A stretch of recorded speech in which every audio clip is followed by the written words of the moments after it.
आपका परिवार एक साजिश का शिकार हो गया है, आप लोग उस साजिश की जद में आ गए हैं।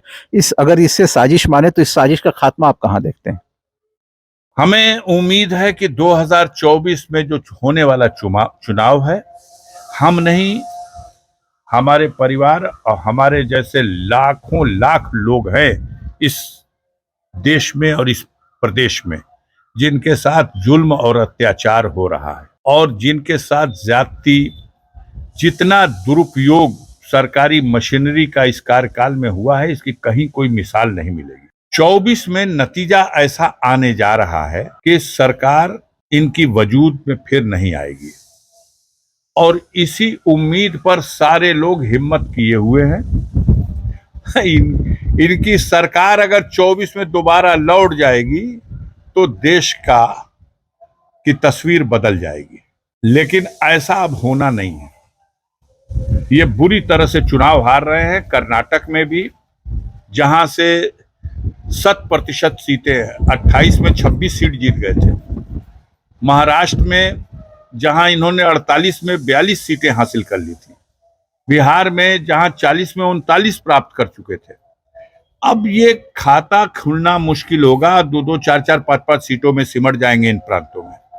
बंगाल में इनका बुरा हाल होने जा रहा, राजस्थान में, मध्य प्रदेश में बुरा हाल होने जा रहा, जहां सारी सीटें जीत लिए थे। यूपी और गुजरात को छोड़ करके कहीं ये सुखद स्थिति में नहीं है। और गुजरात का ये है कि 26 सीट है, 26 जीत चुके थे, अब 27वीं कहां से नई बनेगी।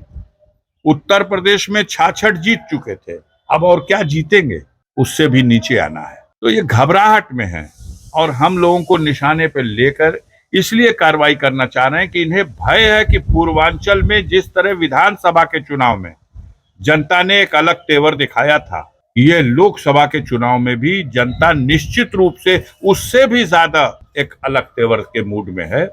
अब इनकी सोनभद्र वाली सीट, चंदौली वाली सीट, बलिया की सीट, सलेमपुर की सीट, उधर मछली शहर की सीट, ये पूर्वांचल की कुछ सीटें जो बच गई थी इस बार नहीं बचेंगी। अफजल जी, एक ये बात सामने आ रही है कि गवर्नमेंट ने बहुत सारे आपके प्रॉपर्टी पर एक्शन कर लिया है, कुछ आपके कृषि भूमि को भी फिलहाल कुर्क किया गया है। अब ऐसे में जो आपके सोर्स ऑफ इनकम है, आय के स्रोत हैं, वो प्रभावित हो रहे हैं और चुनाव चूंकि बड़ा खर्चीला मामला है, लोकसभा चुनाव अगर आप लड़ते हैं तो क्या वाकई आर्थिक दृष्टि से इन सब एक्शंस का कोई असर? देखिए, कर तो रहे हैं इसी मंशा से कि इनको पाई पाई का मोहताज बना दिया जाए, ये इस लायक भी न रहे कि चुनाव लड़ सके। लेकिन जनता जिसके समर्थन में खड़ी हो जाती है तो जनता वोट भी देती है और नोट भी देती है। हम पिछले चुनाव भी उस ताकत के खिलाफ लड़े थे जिसके समर्थन में देश के सारे कारपोरेट घराने के मैनेजर अपना सूटकेस लेके गाजीपुर में आ गए थे। 150 करोड़ से भी अधिक रुपया गाजीपुर में लगाया गया, उसके बाद भी 1.25 लाख वोटों के अंतर से जनता ने उन्हें पराजित किया। इस बार भी वही स्थिति है। मैं चंदा मांग के पिछली बार भी चुनाव लड़ा था। मैं सड़क का आदमी हूँ, सहज रूप से हर नागरिक को उपलब्ध हूँ।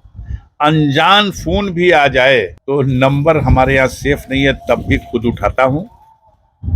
जो कुछ जितना सामर्थ्य है उसके अनुसार मैं अपने क्षेत्र या जहां का भी कोई इंसान फोन कर दिया, उसकी समस्या का समाधान करने का प्रयास करता हूं। अब मुझे पूरा भरोसा है, मैं क्षेत्र में लगातार उपस्थित हूं, कि जनता में पिछली बार की तुलना में ज्यादा इस बार हमारे साथ हमदर्दी है और ज्यादा पब्लिक में हमारे साथ जो ये अत्याचार हो रहा है उसकी वजह से सहानुभूति है।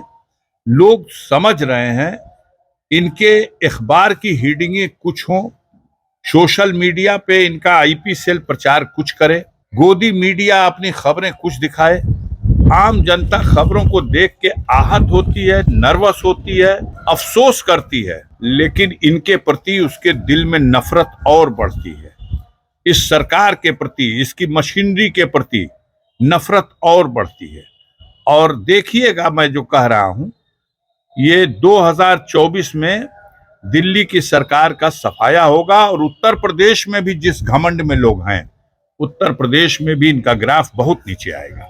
अभी मैं बहुत खुलना नहीं चाहता हूं, उसका फायदा मिलेगा उनको। इतना समझ लीजिए कि पिछला परफॉर्मेंस ये कभी नहीं दोहरा पाएंगे, ये काफी नीचे आएंगे, उससे आधे हो जाए तो कोई तजुर्बा नहीं।